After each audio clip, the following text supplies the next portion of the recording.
ಈ ವೇದಿಕೆಯಲ್ಲಿ ಎರಡು ಹಿತದ ಮಾತುಗಳನ್ನು ಆಡಲಿಕ್ಕೆ ಬಯಸಿದೆ.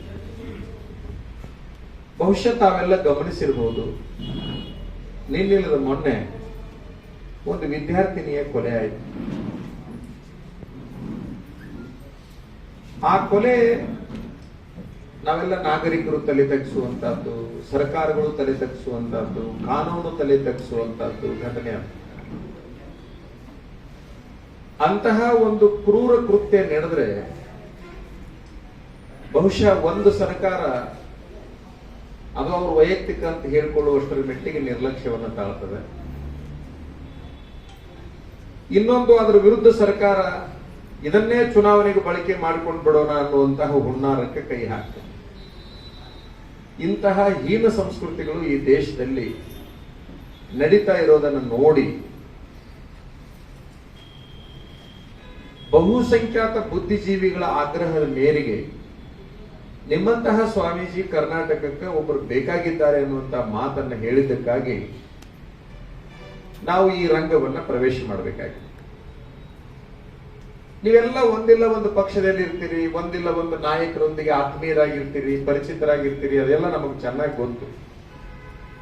ಬಹುಶಃ ನಮ್ಮಲ್ಲಿ ಏನಾಗ್ತಾ ಇದೆ ಅಂತಂದ್ರೆ ನಾವೆಲ್ಲರೂ ಸ್ವಾತಂತ್ರ್ಯವನ್ನ ಕಳ್ಕೊಂಡು ದಾಸ್ಯತ್ವದಲ್ಲಿ ಬದುಕ್ತಾ ಇದ್ದೀವಿ. ನನ್ನ ಅನುಭವದಲ್ಲಿ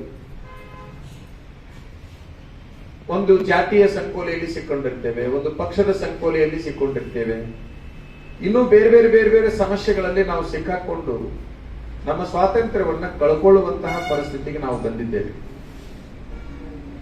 ಇಲ್ಲಿ ಹಿರಿಯ ನಾಗರಿಕರ ಬೇಡಿಕೆಗಳನ್ನು ನಾನು ನೋಡಿದೆ ಈ ಕರಪತ್ರಿಕೆಯಲ್ಲಿ. ಬಹುಶಃ ಈ ಕೇಂದ್ರ ಸರ್ಕಾರಕ್ಕಾಗಲಿ ರಾಜ್ಯ ಸರ್ಕಾರಕ್ಕಾಗಲಿ ಇವೇನು ದೊಡ್ಡ ಬೇಡಿಕೆಗಳಲ್ಲ, ಇವು ಅತ್ಯಂತ ಸಣ್ಣ ಬೇಡಿಕೆಗಳು. ಬಹುಶಃ ಸರ್ಕಾರದ ದೃಷ್ಟಿಯೊಳಗೆ ಒಂಥರ ಸಣ್ಣ ಮಕ್ಕಳಿಗೆ ಪೇಪರ್ಮೆಂಟ್ ಕೊಡಿಸಿದಂಗ, ಪೇಪರ್ಮೆಂಟ್ ಕೊಡಿಸಿ ಅಜ್ಜ ಅಂತ ಅಂದ್ಕೊಂಡು ಕೊಡಿಸಿ ಬಿಡ್ತಾರಲ್ಲ, ಆ ರೀತಿ ಕೊಡಿಸುವಂತ ಸಣ್ಣ ಬೇಡಿಕೆಗಳು ಕೂಡ ಇವತ್ತಿನ ದಿವಸ ಸರ್ಕಾರ ಮಟ್ಟದಲ್ಲಿ ಆಗೋದಿಲ್ಲ ಅಂತಂದ್ರೆ ಎಂತಹ ಪರಿಸ್ಥಿತಿ ನಮ್ಮ ನಾಡಿಗೆ ಬಂದಿದೆ ಅನ್ನುವಂಥದ್ದನ್ನು ನಾವು ವಿಚಾರ ಮಾಡಬೇಕಾಗ್ತದೆ. ಇದೀಗ ತಾನೇ ನಾನು ಹೇಳಿದೆ, ಇಲ್ಲಿ ಮಹಿಳೆಯರಿಗೆ ಸ್ವಾತಂತ್ರ್ಯ ಇಲ್ದಂಗಾಗಿದೆ, ವೃದ್ಧರಿಗೆ ಭದ್ರವಾದ ಜೀವನವನ್ನು ನಡೆಸಲಿಕ್ಕೆ ಅವಕಾಶ ಇರಲಾರ್ದಂಗಾಗಿದೆ, ವೈದ್ಯಕೀಯ ಸೌಲಭ್ಯಗಳಂತೂ ಬಹಳಷ್ಟು ದೂರದ ಮಾತಾಗಿ ಹೋಗಿದೆ, ಶಿಕ್ಷಣದ ಗುಣಮಟ್ಟ ಪರಿಪೂರ್ಣ ಕುಸಿದು ಪಾಶ್ಚಾತ್ಯ ಶಿಕ್ಷಣ ಮಾತ್ರ ಇಲ್ಲಿ ಮೆರೀತಾ ಇದೆ. ಇದು ಎಲ್ಲದರ ಬದಲಾವಣೆ ಆಗಬೇಕು ಅಂತಂದ್ರೆ ಭ್ರಷ್ಟ ರಾಜಕಾರಣಿಗಳು ಈ ರಾಜಕೀಯ ರಂಗದಿಂದ ದೂರ ಆದಾಗ ಮಾತ್ರ.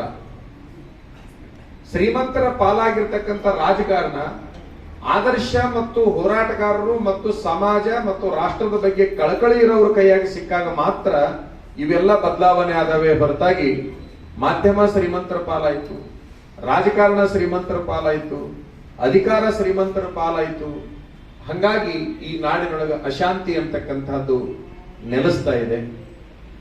ನಾನು ನಿಮಗೆ ಬಹಳ ತಿಳುವಳಿಕೆ ಹೇಳಬೇಕಾಗಿಲ್ಲ, ನೀವು ನನಗೆ ಸಾಕಷ್ಟು ತಿಳುವಳಿಕೆ ಹೇಳುವಷ್ಟು ದೊಡ್ಡವರಾಗಿರೋದ್ರಿಂದ ಬಹುಶಃ ಈ ಸಂದರ್ಭದಲ್ಲಿ ಬಹುಸಂಖ್ಯಾತರ ಅಭಿಪ್ರಾಯದ ಮೇರೆಗೆ ನಾನು ಪಕ್ಷೇತರ ಬಂದಿದ್ದೇನೆ. ಎರಡು ರಾಷ್ಟ್ರೀಯ ಪಕ್ಷಗಳ ವಿರುದ್ಧ ಚುನಾವಣೆಗೆ ನಿಲ್ಲುವಂತಹದ್ದು ಅದು ಎಷ್ಟು ಕಷ್ಟದ್ದು ಅನ್ನುವಂಥದ್ದು ಎಲ್ಲರಿಗೂ ಕೂಡ ಗೊತ್ತಿರತಕ್ಕಂತಹದ್ದು. ಆದರೆ ಯಾವ ಕಾರಣಕ್ಕೆ ಅನ್ನುವಂತಹ ಎಲ್ಲ ವಿಚಾರಗಳನ್ನ ಮಾಧ್ಯಮದ ಮೂಲಕ ನಾನು ಈಗಾಗಲೇ ಬಿತ್ತರಿಸಿಬಿಟ್ಟಿದ್ದೇನೆ ಪರಿಪೂರ್ಣ. ನಾನು ಯಾವುದೇ ಜಾತಿಯ ವಿರೋಧಿನೂ ಅಲ್ಲ, ಯಾವುದೇ ಪಕ್ಷದ ವಿರೋಧಿನೂ ಅಲ್ಲ. ಆದರೆ ನಡೆದಿರುವಂತಹ ಅವ್ಯವಸ್ಥೆಯ ವಿರುದ್ಧ ನನ್ನಂತ ಸ್ವಾಮಿ ಬರಲಿಲ್ಲ ಅಂತಂದ್ರೆ ಇನ್ಯಾರು ಬರ್ಲಿಕ್ಕೆ ಸಾಧ್ಯ ಅನ್ನುವಂತ ಭಾವನಾದೊಳಗೆ ಈ ರಂಗಕ್ಕೆ ಬಂದಿದ್ದೇನೆ ಹೊರತಾಗಿ ನನಗೆ ಯಾವುದೇ ಕಡಿಮೆಯಾಗಿ ಯಾವುದೇ ಅಧಿಕಾರ ಬೇಕು ಅಂತ ಹೇಳಿ ಅದು ಯಾವುದನ್ನು ನಾನು ಬಯಸಿದವನಲ್ಲ.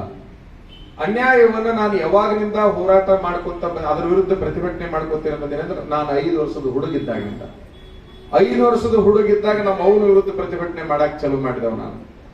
ಅಲ್ಲಿಂದ ಯಾವುದೇ ರಾಜ್ಯದೊಳಗ ರಾಷ್ಟ್ರದೊಳಗ ಅನ್ಯಾಯಗಳು ನಡೆದ್ರು ಕೂಡ ಅದರ ವಿರುದ್ಧ ಹೋರಾಟ ಮಾಡಿರ್ತಕ್ಕಂಥದ್ದನ್ನ ಬಹುಸಂಖ್ಯಾತರು ನೋಡಿರ್ತಾರೆ. ಇವತ್ತಿನ ದಿವಸ ಇಲ್ಲಿ ಏನಾಗ್ತಾ ಇದೆ ಅಂತಂದ್ರ ಎಲ್ಲ ನಾಯಕರು ನಾಶ ಆಗ್ತಾ ಇದ್ದಾರೆ, ಎಲ್ಲ ಸಂಘ ಸಂಸ್ಥೆಗಳು ಬುದ್ಧಿಜೀವಿಗಳ ಕೈಯನ್ನ ತರ್ತಾ ಇದ್ದಾವೆ, ತ್ಯಾಗಿಗಳ ಕೈಯನ್ನ ತರ್ತಾ ಇದ್ದಾವೆ. ಅದು ಯಾರ್ಯಾರ್ದೋ ಪಾಪಿಗಳ ಪಾಲಾಗ್ತಾ ಇದೆ. ಯಾರೋ ಕಟ್ಟಿದ ಮನೆಯಲ್ಲಿ ಯಾರೋ ಬಂದು ವಾಸ ಮಾಡಿದ್ರು ಅನ್ನುವ ಮಾತು ಈ ನಾಡಿನೊಳಗ ವಿರಾಜಿಸ್ತಾ ಇದೆ. ಈ ಎಲ್ಲ ಕಾರಣಗಳಿಗಾಗಿ ಬಹುಶಃ ನಮಗೊಂದು ಮಾತನ್ನು ಹೇಳಿದರು ಸ್ವಾಮೀಜಿ, ಉತ್ತರದಲ್ಲಿ ಸನ್ಯಾಸಿಗಳು ಅದ್ಭುತ ಆಡಳಿತವನ್ನು ಕೊಡ್ತಾ ಇದ್ದಾರೆ, ಅದು ದಕ್ಷಿಣ ಭಾರತದಲ್ಲಿ ನಿಮ್ಮಿಂದ ಪ್ರಾರಂಭ ಆಗಬೇಕು ಅಂತೇಳಿ ಬಹುಸಂಖ್ಯಾತ ಬುದ್ಧಿಜೀವಿಗಳು ಹೇಳ್ಕೊಂಡಿದ್ದಕ್ಕಾಗಿ ಈ ಒಂದು ರಂಗಕ್ಕೆ ಬರಬೇಕಾಗಿದೆ. ಮುಂದಿನ ದಿನಮಾನದಲ್ಲಿ ಏನಾಗುತ್ತೆ ಕಾಯೋಣ, ನಿರ್ಧಾರವನ್ನ ಮತದಾರರ ಪಾಲಿಗೆ ಬಿಟ್ಟು ಬಿಡೋಣ ಅನ್ನುವಂತ ತೀರ್ಮಾನ ನಂದು. ಯಾಕಂದ್ರೆ ಅವರಿಗೆ ವಿವೇಚನೆ ಇರಬೇಕು ಅನ್ನುವಂತ ಒಂದು ವಿಚಾರ ನಂದು. ಇವತ್ತ ಮತಗಳೆಲ್ಲ ಮಾರಾಟ ಆಗ್ಲಿಕ್ಕೆ ಪ್ರಾರಂಭ ಆದವು.